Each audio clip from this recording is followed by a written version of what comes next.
Hello guys, আমি SK চলে এসেছি আবার একটি নতুন ভিডিও নিয়ে তোমাদের সামনে। আজকের ভিডিওতে আমরা আলোচনা করে নেব বাংলা আবাস যোজনা নিয়ে। বাংলা আবাস যোজনা নিয়ে বন্ধুরা, তোমাদের এত বড় খুশির খবর এসছে যে তোমাদের সঙ্গে না শেয়ার করে থাকতে পারলাম না। কি রয়েছে খুশির খবর, আজকে আমি তোমাদেরকে সেই বিষয়টাই আলোচনা করব।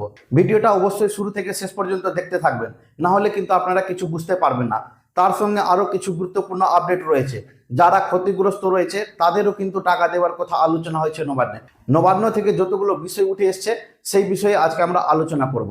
তো চলো শুরু করা যাক ভিডিওটা। বলা হচ্ছে সময়ের আগে দেওয়া শুরু হবে দ্বিতীয় কিস্তির টাকা। সূত্রে জানা গেছে আগামী জুন মাসে আবাসের দ্বিতীয় কিস্তির টাকা দেওয়ার কথা ছিল। এবার শোনা হচ্ছে যে মে মাসের মধ্যেই সেই কাজ সম্পন্ন করার চেষ্টা চালাচ্ছে। উল্লেখ্য, দু দফায় মোট 1,20,000 টাকা করে আবাসের টাকা দেওয়ার কথা রাজ্যের 12 লক্ষ উপভোক্তাকে, যার মধ্যে 11 লক্ষ আবাসের মূল তালিকায় থাকা উপভোক্তা এবং 1 লক্ষ বিভিন্ন বিপর্যয়ে ক্ষতিগ্রস্ত উপভোক্তা রয়েছেন এই তালিকায়। আরও জানা গেছে উপভোক্তার মধ্যে 2024 সালের ডিসেম্বর মাসে 12 লক্ষ ব্যাংক অ্যাকাউন্টে প্রথম কিস্তির 60,000 টাকা করে পাঠিয়েছে রাজ্য। রাজ্যের জারি করা স্ট্যান্ডার্ড অপারেটিং প্রসিডিওর অনুযায়ী লিল্টন পর্যন্ত কাজ এগোলে তবেই একজন উপভোক্তাকে দ্বিতীয় কিস্তির টাকা দেওয়া হবে। প্রায় 8 লক্ষ উপভোক্তা নির্দিষ্ট সময়সীমার মধ্যে সেই কাজ করতে পারলেও প্রায় 20,000 উপভোক্তা এখনও বাড়ি তৈরির কাজ শুরু করতে পারেনি। বাকিরা কাজ শুরু করলেও লিল্টন পর্যন্ত কাজ সম্পূর্ণ হয়নি।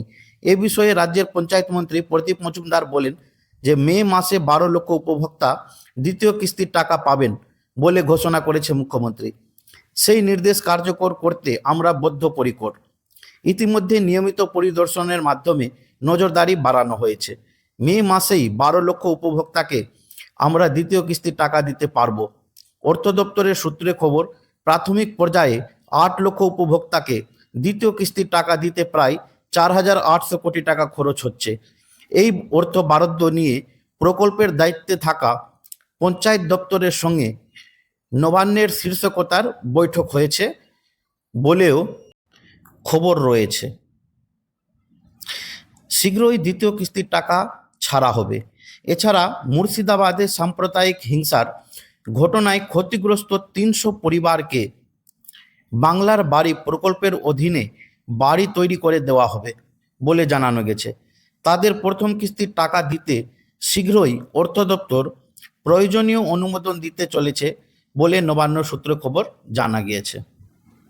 তো বন্ধুরা, কেমন লাগলো তোমাদেরকে এই খুশির আপডেটটা জেনে কমেন্টে অবশ্যই আমাকে জানাবে, এবং তোমরা কোথায় থেকে ভিডিওটা দেখছো সেটা তো আরও অবশ্যই জানাবে।